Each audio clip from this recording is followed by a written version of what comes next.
Welcome to the Cabin Culture Podcast, where we spend a little more time diving deeper into all the fun parts of cabin culture.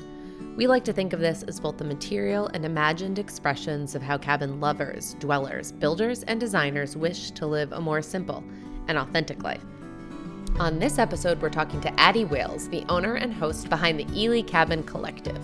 It all started with the Ely Log Cabin, but after finding quick success with AirBNB, they began their second and third builds of slightly different spaces. Most notably, the original log cabin is completely off-grid, presenting a variety of challenges and opportunities as a host creating experiences for their guests.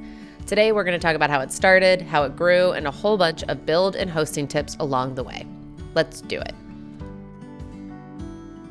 Hi, Addie. Welcome to the podcast. Hi, Janice. Thanks for having me. It's fun to be here. I think when I first found you on Instagram, it was for the Ely Log Cabin, which we'll talk about. You have since grown to properties beyond that, which we'll also talk about. But I think what really stood out to me is my first cabin was a log cabin. And it's kind of unusual, I feel like, in the Instagram world of cabins to find log cabins these days. Have you found that to be true?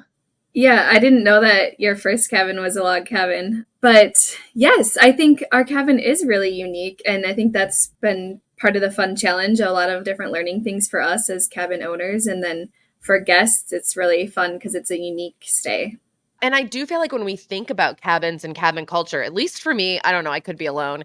That's the cabin that I usually think of, right? Like when we argue the question of like what makes a cabin versus a house, it feels like the log cabin is like one that you just can't argue with. Like it is literally the original cabin. Yeah, nobody has ever questioned or second guessed our log cabin being a cabin, but we do get some comments about our modern cabin, people who don't think that that one's a cabin.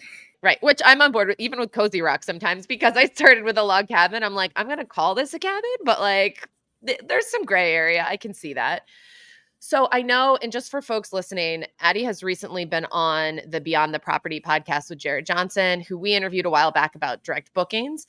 And a lot of stuff we're covering, she has started talking about over there. So feel free to go listen to that one first. I'm going to try and avoid the stuff she talked about there and build off of it. So I'll mention sometimes things that I learned from that podcast. Just so you know, if you want to listen to that one, you can find that on Apple Podcasts and Spotify as well. So you mentioned in that podcast that your uncle actually built his own log cabin from the ground up. Was that your first exposure to cabin culture? Did it happen earlier than that? Yeah, I think that was my first. I never really thought about that, but I just observed him building his cabin for years and years. Like he cut down all of the trees on his land and like he literally found every single log that went into his log cabin. So his is super legit. Wait. He removed the trees on the property and then used those same trees to build the cabin? Yes, everything is from the land. It's really incredible. So I don't think I helped all that much. My little brother helped him quite a bit, but I was definitely observing and just seeing like how long the process was. Do you think for those of us building now who are not building, most of us, I'm not going to assume everyone, most of us are not building that way. Do you think there's something more authentic about building a cabin that way versus how we do it now? Oh my gosh. Yeah. I mean, so much blood, sweat, and tears went into that. I think it's like kind of traumatizing too, though. Like, I don't know. I can't even imagine like finishing. Like, first of all, you're never done. Like his is still not done. Like when you're building it for yourself, it's different than when it's an STR, right? So yeah. Like you're never done, but when you're done, like you feel relief, but you also still like feel all of the pain and trauma from going through the build process. Yeah. So I don't envy that part. That is so true. We talked about that, I think, with Spencer when we were talking about just like you have really hard days during the build. And does that impact the final product? Does it make it better when you're there and you're like, I remember when like this window was installed in the wrong spot and then we had to move it? Does that make it better because you know the stories behind it? Or does it take away some of the joy when you're there because there's like leftover trauma? Yeah, I think like when you know all the behind the scenes, it takes away a little bit of the magic because I don't know, like for us at our log cabin, our solar system has been like a constantly evolving process over the last 3 years because we don't have option to have electricity. Like we're too remote. So we got solar, but we've had to like upgrade, get new panels, get new batteries, like change everything out, but we don't know how to do it all ourselves. And we're also not there. So we're relying on other solar techs. And it feels like every time something goes wrong, like it did this morning, that I feel like so powerless and also just a little bit traumatized. Yeah. How do you find that was one of my questions was whether or not you guys chose to be off grid as an intentional decision part of your experience or whether it was because of where you're located. It sounds like it was just a matter of like we couldn't get electricity. Yeah, it was both. Electricity wasn't an option, but like we knew that when we bought the property, so we knew that we would be getting solar. We didn't know what all would be going into that, but like Yeah. we were open to the adventure, I guess. Which then means like you did kind of choose it because when you picked out the land, you knew that wasn't an option. You're like, this is an adventure that we're here for. Yeah, exactly. Okay, this is a good place to start, both because of what was happening this morning, but also because we have not interviewed.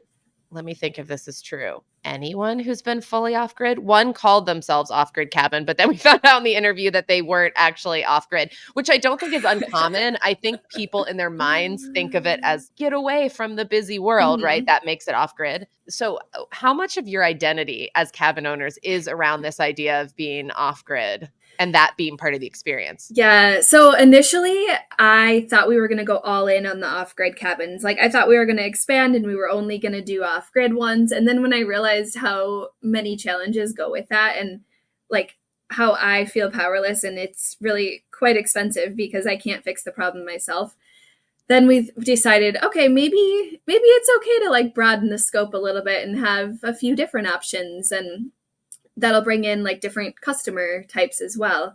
Yeah. Um, so initially, like my brand name was actually Ely Off Grid Collective. And then I realized we needed to pivot that to Ely Cabin Collective. And I'm so glad we did because it's also better for SEO. People are searching cabins. So, and a lot of Oh, that people, makes sense. yeah, like you said, like people just don't even know what off grid means. So it's not something they're going to be searching for. Yeah. So now that you do fully host, are all you have two cabins and you're building a third, is that correct? Yeah, that's right. Okay. Are they all off grid? Will they all be off grid? Nope. So the second one is a modern cabin and that has electricity. It was just much easier to bring electrical into that build site. Okay. So when you think about your identity at Ely Log Cabin, how have you built the experience around it being off grid for guests in a way that makes it feel? I'm just curious for other folks who, because I think one thing about off grid is like if you're willing to do off grid, then it opens up so many more land options that are available, right?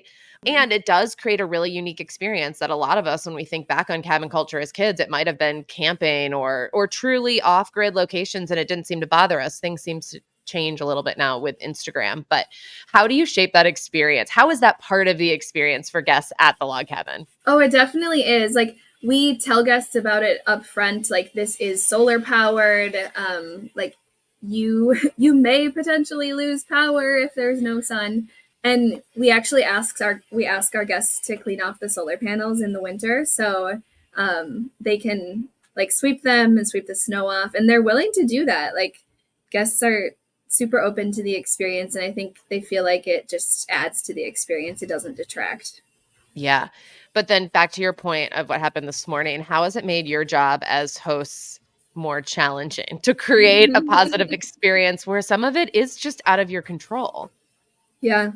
Yeah, like this morning we lost power. I think because the backup generator just didn't start when it was supposed to, and just because it was so freaking cold. It's like in the Yeah. negatives right now. So our guests texted that they lost power this morning, so then I was like on the phone with the solar guy trying to figure it out, and then I ended up just like FaceTiming the guest and having them start the generator on manual, which took like less than a minute. But I don't like to ask guests to like, you know, do work or do maintenance or whatever, but it Yeah. was just the quickest, easiest way to fix it. So Do you feel like that's like a little bit part of cabin culture though, and actually might make their experience like I feel like for some guests, the right guests, it's like, oh, you need me to help out with the solar panels and clean them? Cool. Like I'm taking care of the cabin or even starting the generator. Okay, I'm in the woods of Minnesota. This is what you do in the winter. yeah, I think so. Like we have not had any guests provide a negative feedback experience about that. So I think That's people like so it. impressive. Yeah. Yeah, we had a guest once ask, she messaged me, it was during the week, and she was like, I'm working remotely and my husband is just so antsy and I need him out of my way. Is there any, like, do you have any wood that he can chop or wood that can be stacked or whatever? And our wood happened to be delivered and he stacked literally a cord of wood for us. And she was thrilled. And she goes, you should charge extra for this. It's like the real cabin experience, which is what's making me think of your situation. Like, actually, I wonder if people could leave feeling like, yeah, like this was my cabin for Yeah. however long. And that's what you do when you're staying at a cabin. Yeah, like they're taking ownership over the space. I like that. Yeah. You have a background in marketing, which again, you talked about on the other podcast. So I Mhm. wasn't surprised when I found a video on your main page. It was themed. Folks, you should go check out the website. There's a video on the main page. It is like perfectly themed for winter, which is right now in the winter of Minnesota. And I can't help but think this might have an impact on why your guests don't complain about this. Because one of the lines says winter is the real essence of the north. We need wildness, wild places and wild things, right? Like it seems like you're subtly finding the right people through the messaging that you're putting forward there. Did you write that? So that video was made by a videographer friend, Ely Lens, and it's an amazing video. I think she actually pulled the copy from a book, like maybe Sigurd Olsen, who was an author from Ely, from northern Minnesota, where we're from. Yeah. So words of Northwoods people for sure. But yeah, that video definitely sells the winter experience. And Ely is really unique for like embracing winter and really selling winter. There's a winter festival every year. There's like dog sledding is huge. It's one of the dog sledding capitals of the world. So people definitely seek out Ely as like a unique winter destination. So the town does some of it for you, but I don't want to Mm-hmm. discredit the marketing either. Because going to your website, I feel like this is one of those small details for folks who are marketing cabins year round, and winter can be harder, that like subtly shapes guest experience. From the first time they found you on that website, this is what they watch. So then when they book, they're like, we want these things, right? Which like, again, kind of like sets them up for this off-grid experience. Yeah, you're super right. I think that's really cool. Just because I think off-grid is a harder hosting experience than a lot of us who are hosting, and you probably can compare the two now. I'd love to hear your Mm-hmm. thoughts now that you have a non-off-grid one. Has it been so much easier than you thought, or is it equally difficult in different ways? Honestly, I thought the new modern one would be like zero problems, but it still had like it's less than a year old and it still has maintenance issues that we have to deal with. And then of course like different guest complaints. I think the new one actually draws in like a higher maintenance guest.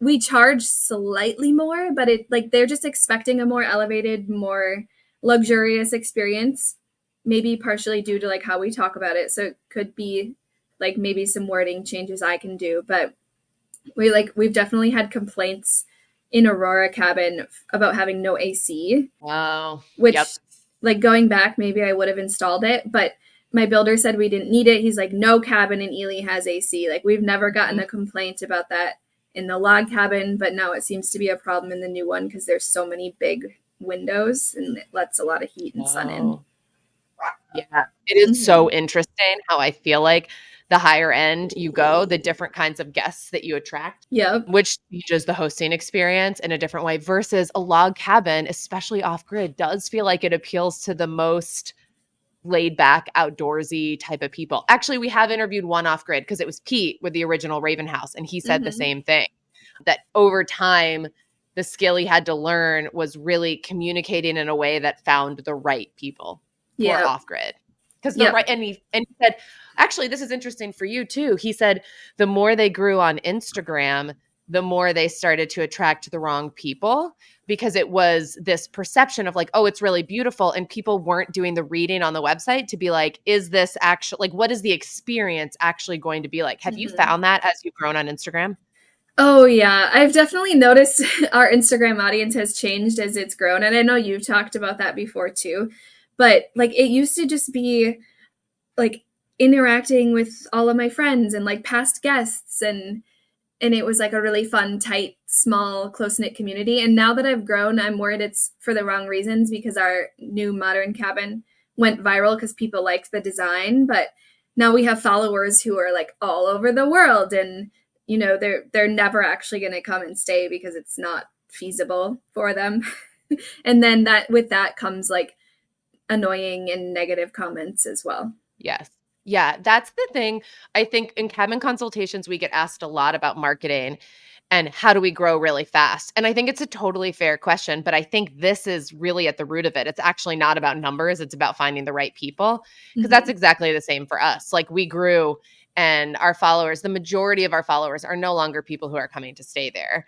It's people who want to know what paint colors we used, want to know Mm-hmm. like, oh, like what kind of heating system do you have? What did you use for this? Right. So it's a lot of work for you running the Instagram without a lot of the reward of building Right. relationships with people who might stay there. Right. Yep. Yeah, that's tricky. So that's a big part of the marketing is really finding the right people. I want to go back a little bit though to your actual renovation of the log cabin. Mm-hmm. Can you, and we're going to move on to the modern one, I promise, but I just want to start there because I think log cabins are so unique and rare these days. What condition was it in when you found it? Like where did you start? It was in really beautiful, perfect condition. It just had never been finished. So it was kind of like an empty shell, like a hunting shack. That's what the previous owner was using it for. And we had the opportunity to like come in and build out the bathroom, build out the kitchen, like design the space exactly how we thought it would work well for people. Um, and then we also brought in a septic and a well and a solar system. So it was kind of like a perfect blank slate. We didn't have to like demo anything. We could just like start with a beautiful shell and then go from there. This is kind of like the perfect reno. You're not undoing other people's Yeah. work. You're Yeah. just taking the blank slate and turning it into yours. How did you all split up those roles? Did you do the work yourself / like Yes. design, furniture, septic? How did you, because you and your husband did it together, correct?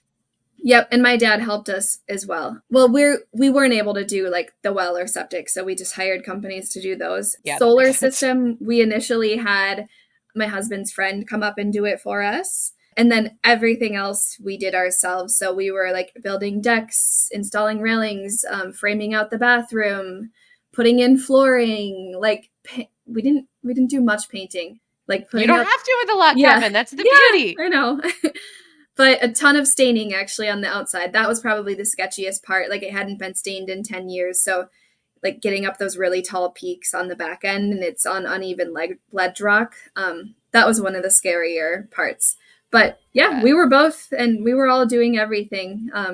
We didn't really divvy it up too much.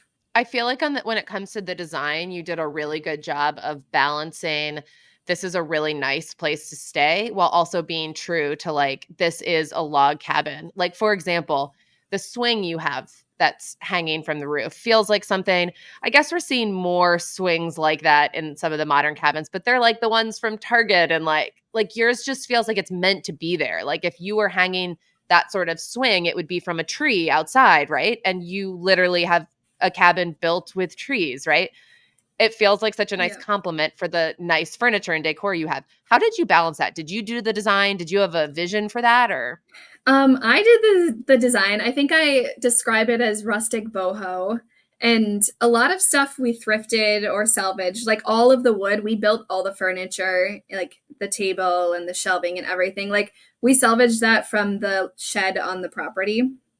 So a lot of it was just done out of like low budget.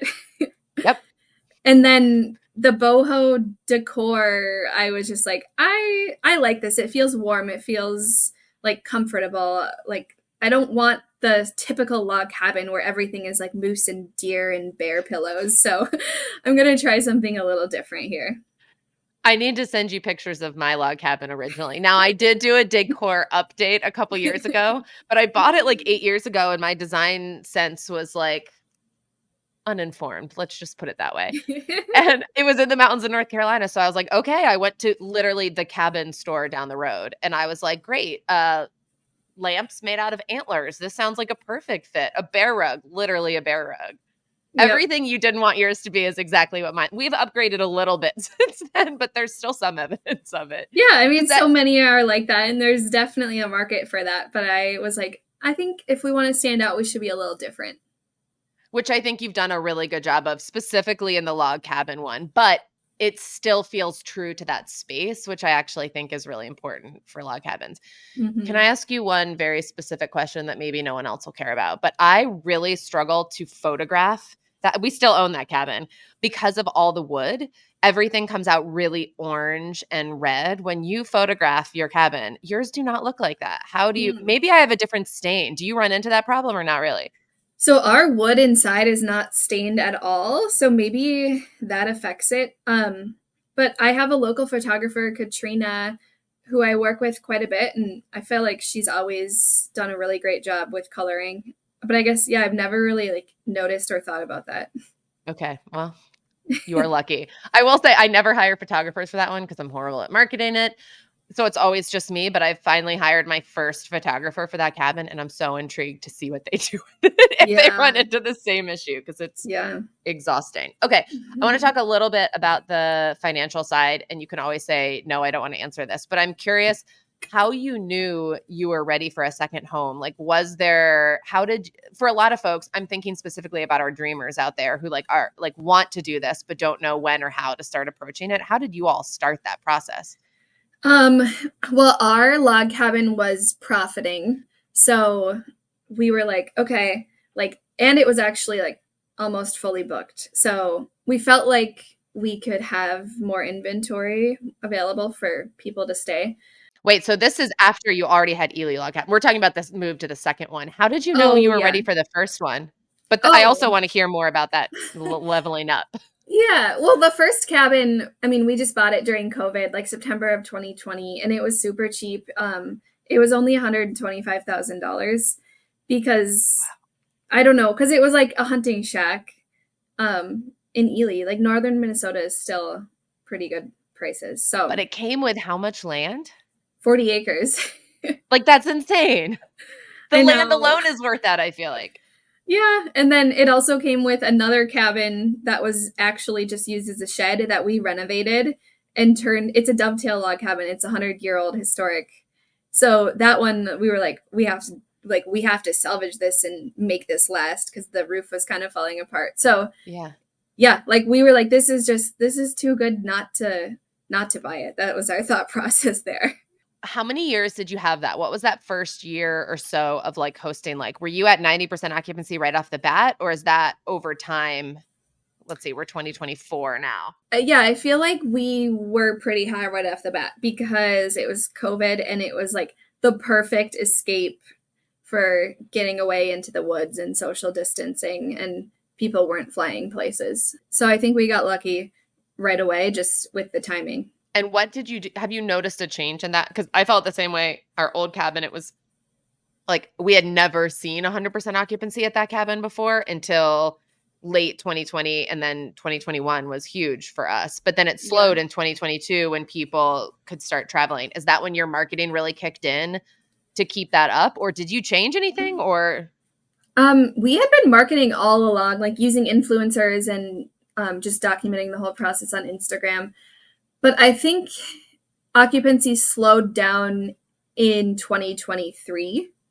It was pretty great 2021, 2022, but I've definitely seen it slow down just a little bit now at the log cabin. However, yeah. the modern cabin is still, it's like almost 100%. It's crazy. So let's move on to that one.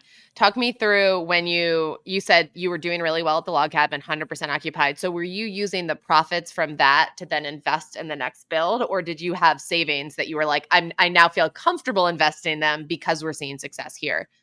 We used the profits from the first one to get a loan, like, to get a down payment for a loan. So we did a Mhm. construction loan for the second one. And that was still like pretty good timing. So the rates look pretty good still. Thank God. 'Cause we now Yeah. know that was about to change.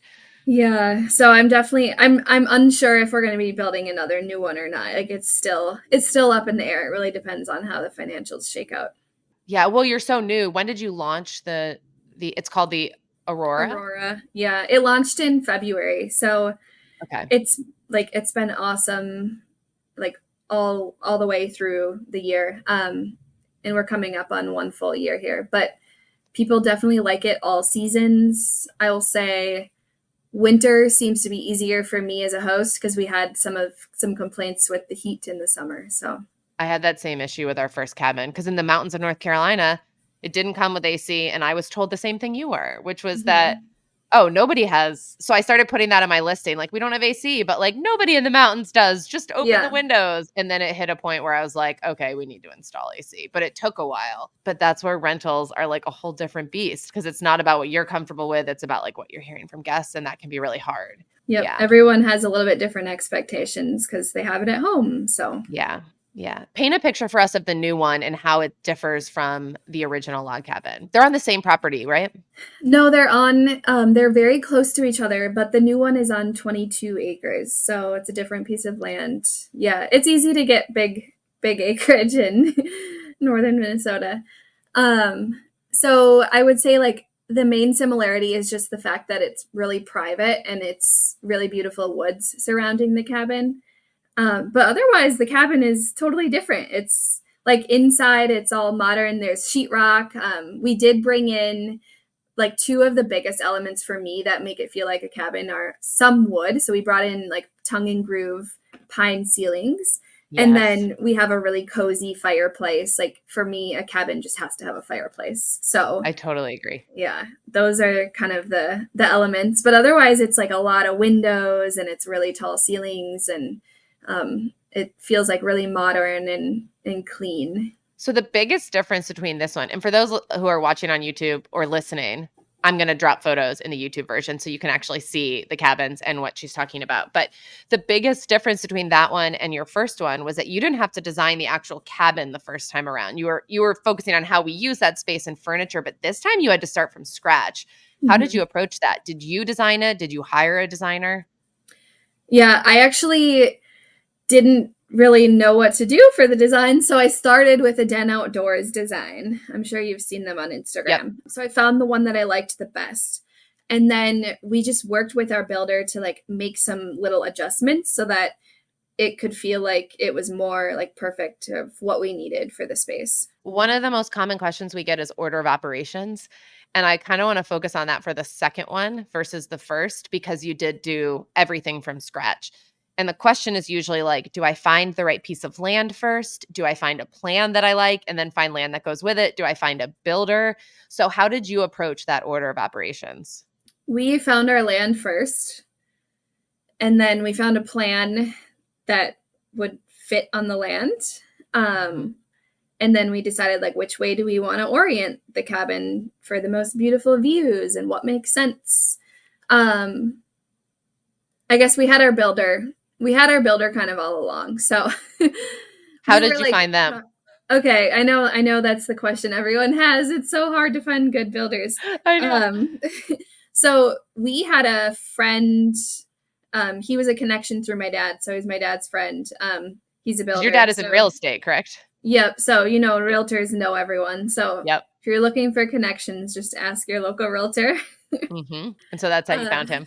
yeah, so that's how we found the builder. And then we worked with him kind of all along. He helped us.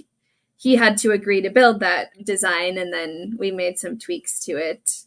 And then we got started on the build. So another question we get asked a lot is like how when you find a builder, how do you get a quote for a build? So did he look at those plans and give you a rough estimate and timeline? Was it exact? How did that work? Because I've heard different answers from everyone, so I like to hear what's different in different places. Yeah. So our bank, the who we were getting the loan through, they required a very detailed line item. They actually had a template that they wanted us to fill in, and they were like, "We're not going to consider you for a loan if you don't fill this out line by line." So I sat down with the builder, and I was like, "Okay, I need a bid for this line item, this line item, this." And then some of the things, it was like him and me just Googling and like looking, sourcing and like looking how much the materials were going to be. I kind of like this because trust is a big issue, I feel like, with builders sometimes. And the fact that you were doing it together means that you were like building that kind of collectively, these numbers. It's not just like someone's giving it to you or charging you and you have no idea where it's coming from. Mm-hmm. Yep. And And that's true. And I do have an experience kind of on the opposite end of the spectrum. For this new one that we're hoping to build, I've gotten bids from a couple of other builders, my builder actually requested I do so. I think he just kind of wanted me to like see maybe, how expensive it can be or what the process can be with someone else. And yeah, it's come back and I'm like, that's ridiculous. Like, how can that cost that much? Like, I know how much it cost on the other cabin. Like, you're Yep. definitely jacking up the price by 100%. Yeah. Yeah. Did that make you trust your builder more that he encouraged you to get other bids? Yeah. Yeah. I was definitely like confused by it all and annoyed that it like, it takes a long time, but It I think does. it's good overall. I feel like recently I've heard so many build horror stories, and it feels like a long time ago now that I was in that place. So I'm always just curious how other people approach this, and even just how other builders are running their business. They're in such high demand that I don't think they have to run their businesses necessarily in the same way that some of us do in other markets or Mm-hmm. other industries, because they can just get away with like, here's just a number, but if you want someone, like, here's what it's going to look like. Mm-hmm. I like that the bank kind of makes you do that though, because then it's not like, oh, I don't trust you. It's like the bank does, and it kind of like takes you out of the middle of it. How much, when it came to your original budget, you can share the numbers if you want to, or you can just share like roughly, did you end up like above budget, under budget? How did that shake out at the end compared to what you guys researched together? We ended up spending more than we budgeted, which I think is the more typical way that it goes. I haven't met anyone who came out under budget. Ah, that's not Yeah. true. Pine Hill A-frame might have come out under budget. I can't remember, but only one out of all the Wow. conversations we've had. Yeah, and we even had a 10% contingency built in, which we used, and then we even still went over budget by I think like 15 grand, which of course that That's was not not bad. easy, not bad, but not easy at that point because that means like that's all cash, and then that's also at the point where we're ready to furnish the Yep. cabin. So we need to be buying all the furniture. So then it's like, okay, now we need how much out of pocket? Yeah. So that's definitely like the most stressful point, I think, is like when you're finishing the build, but you're not yet renting, you're not making money yet. And then just like waiting for those bookings to come in, that can be I kind of know. stressful. Oh my God, it's so hard. The furnishing, because I've heard of someone, I think it might have been Devin with the Pacific Bin, where it was built into his loan and he could use some of the construction loan for furnishing, but I've never done that and had no idea you could do that. So it becomes really stressful. It's all cash. It's Mhm. all, you just have to come up with it. Yeah. Do you think that the pieces that were over budget, was it because of changes throughout the build? That's the hard thing, right? Like a build's usually a year and a lot can change in a year. Was it changes in like product pricing, or, and this is where mine went over, or was it owner changes where along the way you're like, oh, well, I was going to budget lower, but now that I'm faced with the decision, I'm going to splurge because this is forever and like I want to make the right decision. I think part of it was just we just didn't estimate enough for certain things. Like we didn't do enough research up front. For example, my builder was like, "Oh, just put down like 2 grand for appliances," and I did, and I didn't research it. And then when we get to it, like the ones we actually want are almost 5 grand. Yeah. Yep. I also made that same mistake Yeah. because you're guessing, or I based it off of furnishing for the old build. And then that was 7 years ago at that point, and I'm like, oh, this is no longer accurate. I think furniture is where we might have gone over the most, if I'm remembering Mm-hmm. correctly, but I could It's be so wrong. easy to do. Yeah. But that's where when people ask the build cost, I'm like, you can get an answer, but even that doesn't account for your choices. Like what I remember we ended up getting discount tile for the bathroom because I was like, I don't care that much. The bathroom floor, I want it to be gray tile. And so whatever was on sale is what we bought, and that felt fine. But then in other areas, for example, the heating of the bathroom floor, I was like, no, we don't need it. And Sean was like, absolutely, we're going to retire here. We will want this when we're like 60. And I'm like, okay. But that was like Mm-hmm. I can't remember, maybe like a $10,000 splurge at the last minute, but you can't fix it later. So you're like, might as well. What are your highs and lows from this most recent build? Like the very best moment of the build and the very worst moment of that build? Okay, the worst one comes to mind first. So, with Minnesota winters, we had some extra fun challenges, and our boiler was back ordered. Therefore, they couldn't install the heat in the cabin. Therefore, when they laid all of the tiles on the floor, it just wouldn't dry. It was like 20 degrees out and the cabin was basically the outside temp and the tile just wouldn't dry. So we had like mushy mortar and tiles shifting and moving for a few weeks. And then when we finally got the heat installed, they were just going to be like dry in the wrong spot. So we had to like tear them all up, Oh my scrape God. up all the mortar, and then like completely relay all the tile. And I was like physically doing that myself because Oh my God. everyone, it was like all hands, like everyone get this done. How far do you live from your cabin? We're 4 hours. Oh man. So were you Yeah. like staying up there or how were you going up there to do all that work? Yeah, I think we just went up on the weekends. Not every weekend, but just kind of when they needed us. And did you stay? I guess your uncle's right there too, but do you stay Yeah, at your and cabin or then do you stay with family? my mom lives in Ely too, so that's an option. And then we can stay at our other log cabin too. Wow, that sounds very hard. I feel like that's such a good example of how one of the most valuable things that a good builder will do is be a strong project manager. I'm not calling out your builder at all. I ran into things like this, but like really knowing the timeline of a build and where it's falling seasonally and what has to happen first. For example, we ran into mud season in Maine where the roads get posted. So certain dirt roads get shut down until mud season is gone because it'll just ruin the roads. Heavy trucks will like sink in them. And so our cement didn't get poured on the inside until like April when the build was like near, I mean, the exterior was almost done because of that. Like that order of operations can really get you in a lot of places. And it sounds like that happened with the Mm-hmm. tile. Yep, yep. Oh, that's so hard. Okay, so you've been hosting for 4 years now. We only have 15 minutes left. Darn it. I always do this. So let's jump into hosting. I want to like tap into a little bit of your expertise, both as a marketer, but also as an experienced host. So talk me through how you create more than just a stay for your guests, but like intentional experiences. And that might look different at either of the cabin. So feel free to do both or just overall.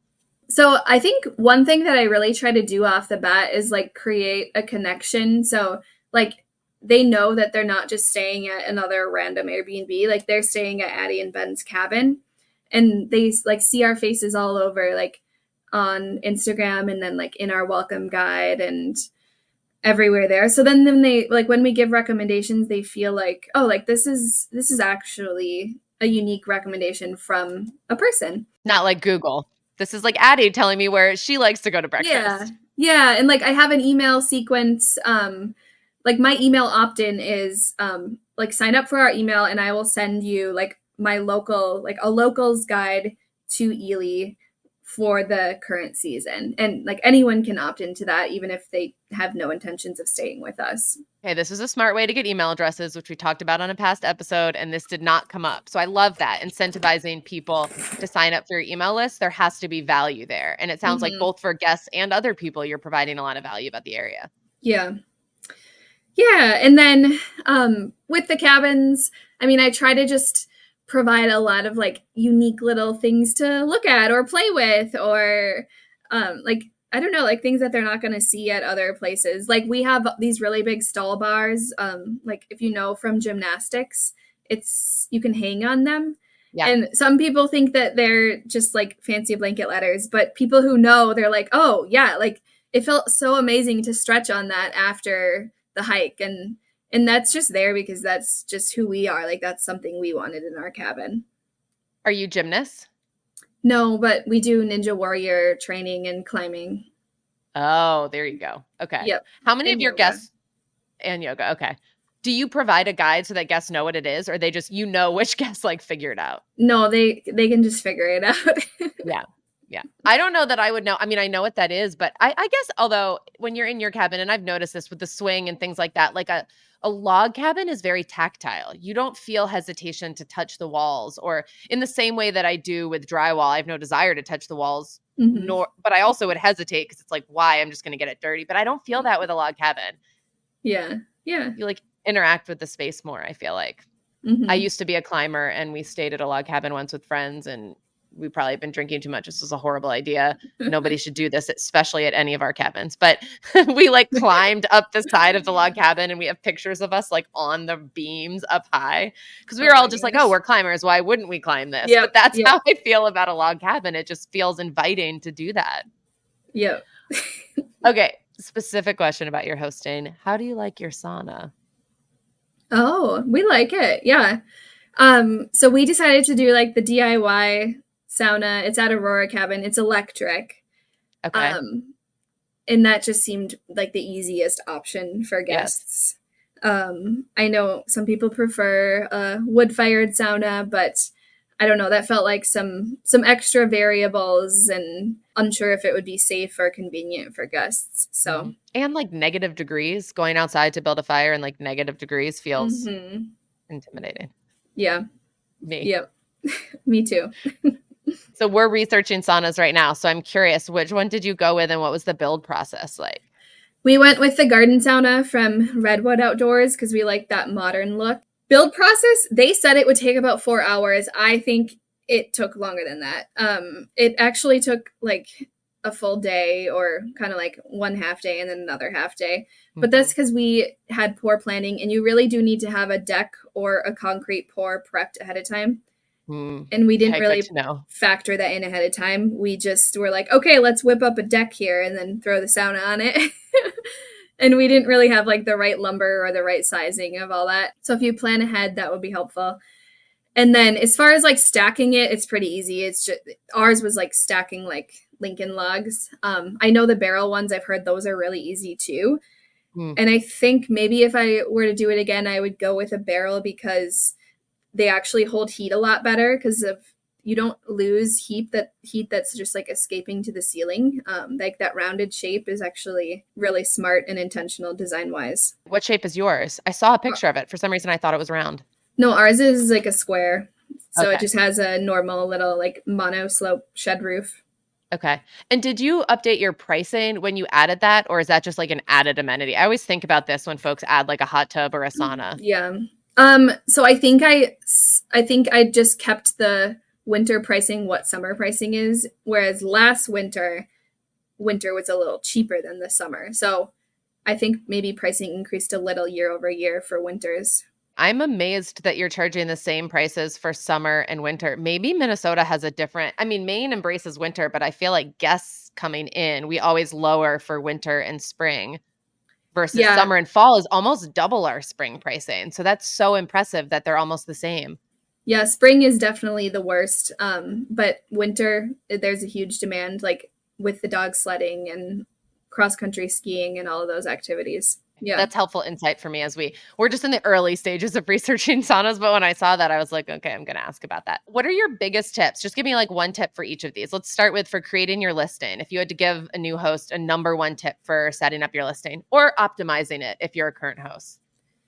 Um, just having professional, amazing photos. Like I know everyone knows that, but still some hosts don't do it, and it's like, oh my gosh, like you have an instant to sell this space to people online, or they're going to scroll to the next thing. So like that number one photo needs to be stunning. Like it needs Yep. to stop the scroll. Absolutely. When I'm searching for Airbnbs, I never read until the pictures have passed my test and then Yep. I read, right? Yep. So it like doesn't matter if your pictures aren't good. Yeah. Great one. One piece of advice for setting boundaries with challenging guests. Oh, I think just being clear upfront around like when they can expect responses. So like in our guidebook, it just says like we are available 9 a.m. to 9 p.m. But then of course each new challenging guest, like it's a unique challenge, and you've got to figure it out as you go. But we don't have very many challenging guests. Like I can only think of a few challenging guests that we've had. Yeah. I feel the same way, but I think it's because of what you said, is being clear about what they can expect and when, and then also providing lots of resources. If the power were to go out, okay, my guest book clearly outlines what the first steps are. So that if I'm hearing from you, it's because you need my help, and that's what we're here Yeah. for. But I think that outlining is really valuable. That's a really good Yep. one. Using discounts to increase occupancy. Is that something you do? Think about how do you do that? Yeah, we do. So I like to use a discount code whenever I work with an influencer because that's kind of like the best way that I can track who they're bringing in. Mm, So they'll get like a 10% off code for their followers or their bloggers, their that is readers. really smart. And that you can Yeah. only do this with direct booking, right? Because I haven't found discount codes Yeah. with Airbnb. Yeah, okay. And then I also offer discount codes to repeat guests.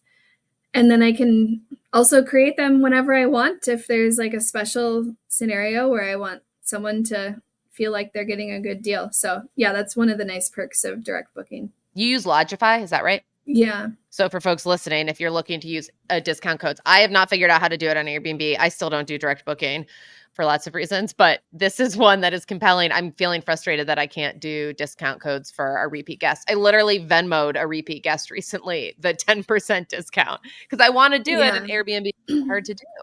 I think maybe a way that you should try doing it is just altering the reservation. That way you're not bringing in the funds and then you don't have to like track it as revenue and then you don't have to pay taxes on it. It might just be Right. easier to do it in the Because booking. I'm basically paying taxes on the full amount that they paid, and then I'm Right. refunding them, but not Right. getting the refund on the taxes. But I've tried Yeah. doing that, and Airbnb will only let me alter the reservation if I give a clear reason why. Like if I'm discounting them, I have to like explain like cleaning issue or something. At least that's what I ran into last time. I can't remember the details, but that's a good point. Oh, interesting.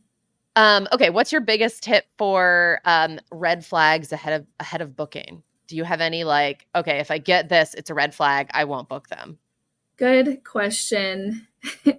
I don't know. I've been getting like a lot of those messages on Airbnb of content creators, people that like want to do influencers. And I feel like that's a red flag because they didn't put in any effort to like realize that we can't do it that way. We can't do it on Airbnb or we'll get in trouble. And like also, it's very easy to find our website and our Instagram. Yep. So you are not hard to tried a little find. harder. Yep. Yep, that is a red flag. Not that, but it sounds like you do a fair amount of work with photographers and influencers. So it's not that that's the red flag. It's that they're coming through Airbnb. Yeah. So what's your biggest tip for using photographers and influencers to market your property? I think maybe it comes back to expectations again, like telling them what you actually need and want and just getting it all written down in a contract so everybody knows who's providing what, and then hopefully you'll be a lot happier with the outcome.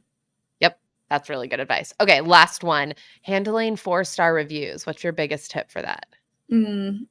Yeah, I think we've gotten like 1 or 2. And of course it's always hard, but I don't know. Like I think it's harder when you get 1 or 2 than it is. My first cabin, I would get 4-star reviews. This is like my first Airbnb experience. I would get them like not regularly, but like, once a month. They didn't bother me the same way that they do now when I take it so seriously and you get a lot of good ones. Yeah, it's hard not to take it personally, but I mean, I think I would just like, okay, what is their feedback? Like, does this feedback seem valid? Have I ever heard it from anyone else? Like, is there a world in which it makes sense? If so, then maybe we can make that change and like just respond to it like, oh yeah, like we'll make that update for future guests. Yeah. Or if it just seems out like it doesn't make any sense, then I don't know, maybe just take it with a grain of salt. I like that. I always have to remind myself in my head, strategize, don't rationalize when you hear feedback. And that's exactly where you first went, right? Like step 1 is actually not, we can't help but get upset about it. Not like mad upset, but just like, darn it. But then if your next step is, well, have I heard this before? Is this helpful? Strategize. What can I do to make the experience better for other people? Rather than, I think our instinct, mine too, I'm not like pointing fingers, can be to be like, well, we have to have thin toilet paper because we have a septic tank, which is exactly what I said out loud when we got our first 4-star review. But then I've started doing research and I'm like, are there tiers of shitty toilet paper? Could we get one at the higher end of the shitty toilet paper? Yeah, I secretly like love crafting responses to those sorts of reviews to like, or even like to Instagram comments. I'm like, oh, like how can I kill them with kindness, but also get my point across? So what would you say about the toilet paper? If you have a septic system, what would you say? Well, with that one, I think I'm not good on the spot, but I think I would say something like some sort of joke about like shit or poop. I don't know. Like, and just like make it funny because most people won't care and most people will read that and be like, oh, those people are dumb and Janice is funny. So, yeah. Or Addie is, because I did not think to make a poop joke, but I really, really like that instinct. Like, how would my 5-year-old nephew respond to this with some sort of like poop joke? I love that. Do you have any tips on toilet paper that's septic friendly and also friendly to your butt? We have never like been particular about what toilet paper we use, and we haven't had any issues yet, but I don't know, maybe I should pay more attention. See, I was in your camp because I really like plush toilet paper. And I was like, this is meant to be a luxury cabin. We need to have good toilet paper. And then someone stayed and she said, also a little bit of feedback. My husband works in the construction/septic industry, and you really need to change your toilet paper. And I was like, so I probably overcorrected and went with like one ply. But you might Mhm. be onto something because I didn't pay attention to it for years at my first cabin and we didn't have any issues. Knock on wood. Yeah. Yeah, knock on wood. So you're telling me to go back to the plush toilet paper. I think we use just like quilted northern, or yeah, we Yeah, used to that's what I use like used. a bamboo or something because I wanted to be more eco, and that seemed to be fine too. But yeah, I have not had issues with the toilet paper, but I do have signs in the bathroom saying like only TP, absolutely nothing else. This was a great takeaway for me. I might change my auto ship right now to a higher quality toilet paper. Addie, it was really great to meet you. Thank you so much for taking the time to do this. Yeah, thanks, Janice. It was really fun. Thanks so much for joining us. And if you liked what you heard, feel free to leave us a 5-star rating on Spotify or share some of your favorite parts over on Apple Podcast. If you have feedback or suggestions for the future, you can also find me on Instagram at Cozy Rock Cabin. Looking forward to next week.